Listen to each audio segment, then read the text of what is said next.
Allez, on va parler cinéma maintenant, fiction et documentaire avec Politique qui, comme son nom l'indique, est consacré aux films politiques, des rencontres internationales en Belgique qui ont commencé mardi à Liège pour se terminer samedi. Merci Philippe Reinert d'être avec nous. Vous êtes le directeur artistique de ces rencontres. Pourquoi avoir créé ces rencontres sur le film politique? Qu'est-ce qui vous en a donné l'idée, tout simplement? Écoutez, c'est un sentiment qui va devoir se vérifier, mais il est en train de se vérifier avec cette première manifestation d'une volonté de reprise de parole sur le monde de la politique, par la rue, je dirais. On a été très frappés, mais je suppose que vous aussi, par les manifestations d'adolescents pour la défense du climat.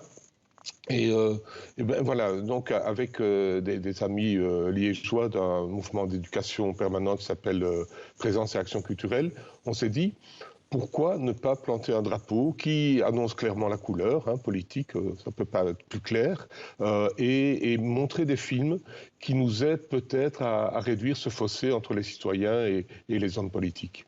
Justement, Philippe Reinert, on va regarder l'extrait d'un film documentaire projeté durant ces rencontres. Il s'agit de Now, consacré à ces jeunes militants pour le climat. Vous en parliez dans le sillage de Greta Thunberg.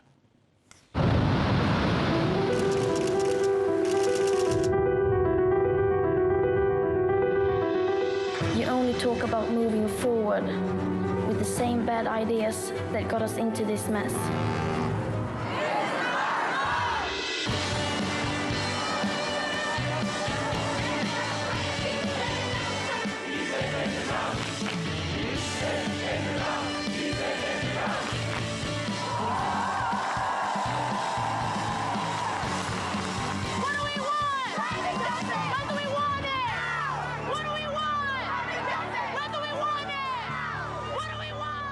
Alors Philippe Reinert, vous en parliez tout à l'heure, ces films politiques, notamment dans le documentaire, donc, doivent permettre de reprendre justement la parole sur ce qui se passe au niveau sociétal, au niveau politique. Mais côté fiction, que peut dire d'original le cinéma sur la politique ?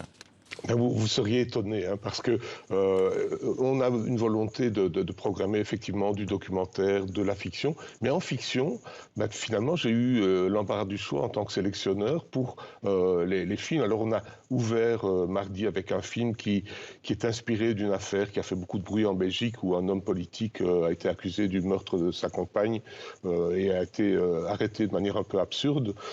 Mais par exemple, ce soir, on va proposer un film qui s'appelle un film italien qui s'appelle Miss Marx et qui rend justice à la fille cadette de Karl Marx, qui est un personnage qui a été complètement évacué des livres d'histoire, mais qui en réalité était une sorte de féministe vraiment avant la lettre, puisque le mot féministe n'existait même pas à son époque.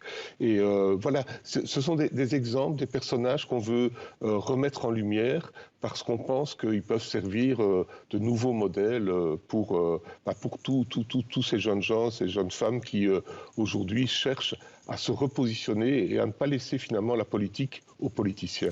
Oui, une sorte d'éducation populaire, si on vous entend bien. Longtemps, il y a une frilosité de la fiction à s'emparer de sujets politiques frontalement, notamment en France, en présentant les arcanes du pouvoir. À vous écouter, on a l'impression que ça a vraiment changé là, non ? C'est en train de changer. Moi, j'ai été pendant 20 ans le directeur d'un fonds de soutien à l'audiovisuel en Wallonie, donc dans le sud du pays. Et ces dernières années, oui, j'avais le sentiment que de plus en plus de jeunes réalisateurs, jeunes réalisatrices surtout aussi, avaient moins froid aux yeux et se décidaient à aborder de front des questions souvent un peu taboues, effectivement. Merci Philippe Reinert d'avoir été en direct avec nous. Je rappelle donc que Politique, ces rencontres internationales autour du film politique, continuent donc à Liège, en Belgique, jusqu'à samedi. Merci d'avoir été avec nous. Merci à vous.